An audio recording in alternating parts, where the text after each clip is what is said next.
Yeah, my name's Don. I'm doing this shorthand video. This is my second one because I made one earlier to put on YouTube to show how useless the Mazda, how they ripped me off and they wouldn't even want to listen to me.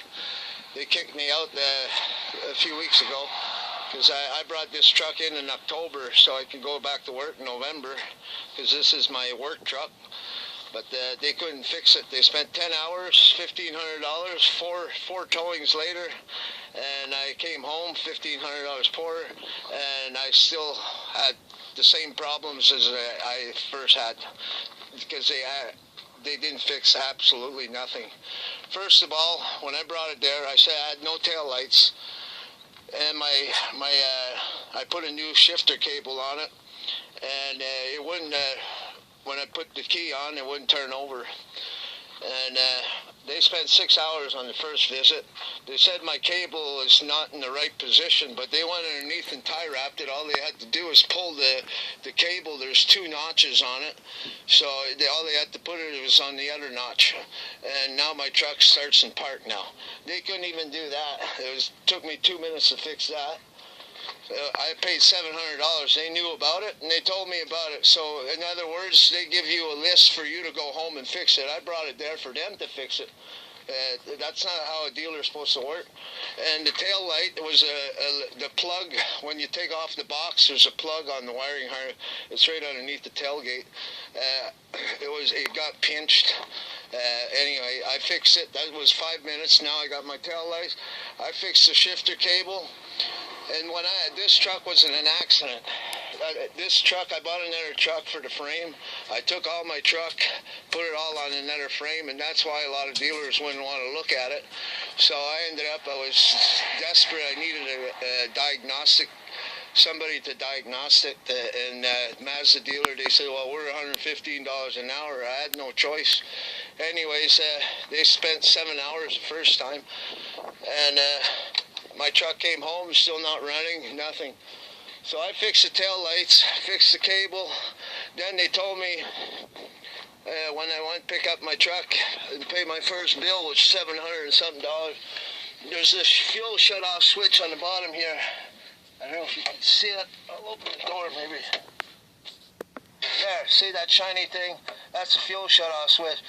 They unplugged it, put a little gray plug on the bottom, and they put this stupid little wire here. That was that's the second visit. They put this $500 wire here. That shuts, when you hit something, that automatically shuts off your fuel system so your truck don't catch fire and that. It's a safety thing. So he unplugged it and they bypassed it so to get my truck running. And the damn truck was running so rough. That's how I got it. The truck was shaking so much that wire kept on falling off. They told me I needed a new diagnostic switch, fuel shut-off switch. Anyhow, and the damn truck was running so rough. So when I got my mechanic, Lee Robertson, he's a mobile mechanic, he was getting 40 tractors ready, so it took him a couple of months, and he finally found some time, and he finally came here. He checked my fuel shut-off switch. He put his tester on it, and there was no current going through. There's a button on top. You click it, and it activates. It sends the current go through again, so my fuel pump would work again. They told me I needed a new one. All the time it was just shut off, like it was on-off, safety-wise. But anyways, that's probably $200 piece they wanted me to buy, which I didn't need all the time. It just needed to be reactivated. So that's the first problem he noticed when he put that. And then my truck started right away, and he said, shut it off. I can hear a bad air leak, vacuum leak. And I told Josh and the ball-headed guy at the Mazda dealer to check my vacuum hoses to make sure they were hooked up properly and all. He says, I'll take all day. There's only 3 hoses, one there, and one in the back right here. And that's where the vacuum leak was. The guy could hear it right away, instantly. These guys had it for 10 hours and they couldn't even hear that. And they couldn't even notice it was running on 4 cylinders, not 6. And the 2 dead cylinders I weren't firing. The gas went all into my oil. brand new oil, 0 miles. It just reeks the gas. It's freaking black. They must have had that thing running for a long time in the garage, and they were too stupid to realize that it was running on 4 cylinders. 1 and 3 cylinder was defective plugs, and on the internet they show 4 different ways to do the firing order. It was on the wrong order. The guy on the 3rd try from the internet, he moved all the wires around. Now my truck runs smooth, but the idling was not working right. On their work order, they said these 2 pieces were defective. They weren't working properly. The reason why is because this whole front end was smashed. It was all on my motor. This breather was busted up. This is from that spare truck that I bought. It's from a 2004. Mine's 2007. The only thing, my plug was all busted. I had to get this plug from the scrap yard from a Ford Ranger. But it's different wire coating, color coating compared to the original for the Mazda. So this runs this piece and this piece in the fuel injection. It sends a signal to the computer to give more air or more fuel. I couldn't see on the wiring diagram where this lock plug was on, so I took this plug, my wiring harness, and the color coding mine wires, and I had them draw it on a piece of paper. This wire goes to this one, and that one goes to that one, yada yada, like that. So I came home, I soldered it, and that's the only thing. It wasn't idling right. It's because of this piece. They drew it upside down. The left wire should have been on this wire should have been on that one. It was totally upside down. So they couldn't even do that right for me. And this vacuum leak, it was this piece here. This piece here cost me $80. I had to buy new spark plugs, so it cost me $200 for the mechanic, $139 for my parts, and the Mazda dealer wanted me to buy a hole on the second. Why didn't they tell me I needed a new wiring harness on the first? Why did they say I needed it on the second? But it says it's not even guaranteed. Put new engine harness, $1,500 plus tax, and not guaranteed. So that's why I said no more. I brought it home. I never said a word, and I said I'll get a real mechanic to look at it. He got my truck running in less than 2 hours, and it was nothing to do with what they told me that was wrong on my list. Absolutely nothing. I spent $1,200 and $440 in towings.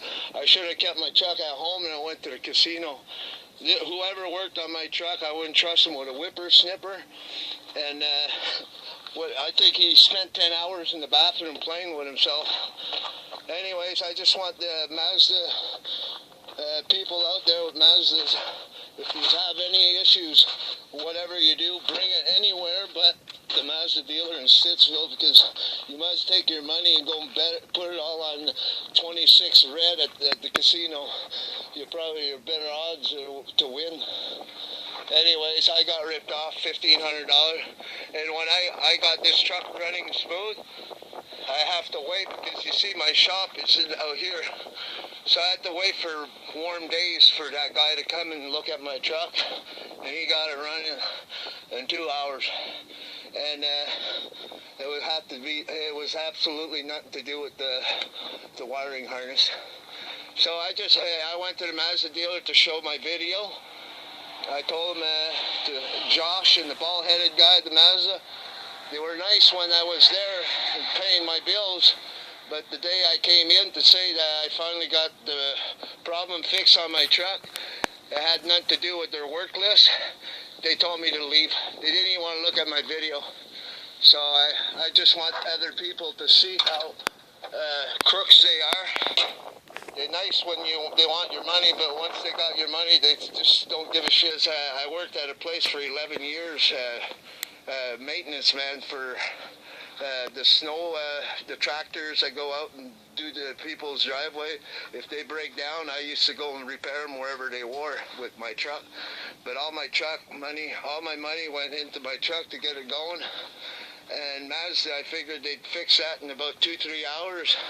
Instead, they took everything, my insurance money. Now I got a little bit of money left. It's either keep a roof over my head or live in my truck and put it on the road. But like I said, my job, I'm sure somebody took my job because they need somebody to fix these machines. So anyways, they pretty well screwed me out of my job, and they couldn't even fix my truck. We ended up fixing it. There's no way they did 10 hours on it. Like I said, I think he was playing with himself in the back. Bring it to anywhere else, and if you're in Stittsville, there's a guy, Richard Robertson. He's the one that fixed my truck in 2 hours. And he was half the price of Mazda. Anyways, I hope that people out there sees this video and pass the word around. Stay away from these crooks. Anyways, take care. I wish I had my 1,500. I would be in the mood to go to the casino today. Anyways, have a good day. Bye.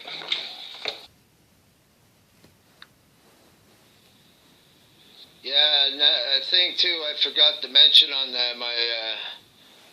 my new video, because the first one had too much cursing. The two pieces I was showing you on my motor in the front there, they never even took those two pieces off that they were saying they were defected on their worksheet. The bolts were still painted, and the other big bolt on the other piece, that was never taken off. It was put on when it was built. That's how long it's never been taken off. They never checked anything. My guy took those two pieces off from going by their worksheet and did an ohm test. And it was getting right current, and there was nothing wrong with them. Anyways, it's airflow sensor it's not giving enough signals to those two pieces. They gave me the wiring diagram upside down. And another thing I wanted to mention, the one that I cursed a lot, I do show you it running. I didn't start it today because I put new oil in it because it is all contaminated with the fuel from the Mazda dealer. All the two dead cylinders, all that gas was going into the oil. I don't have an oil wrench here, and I couldn't take off the old oil filter. I got the new one, but I just didn't want to turn it over and start it, so I recontaminate all my new oil. So I'm going to get the guy that's going to put it on YouTube to cut off that little piece, my first video, that does show me it running, and he can blend it in this tape somehow. So, you know, it's just that I didn't want to contaminate my oil today. All right, that's all I have to say.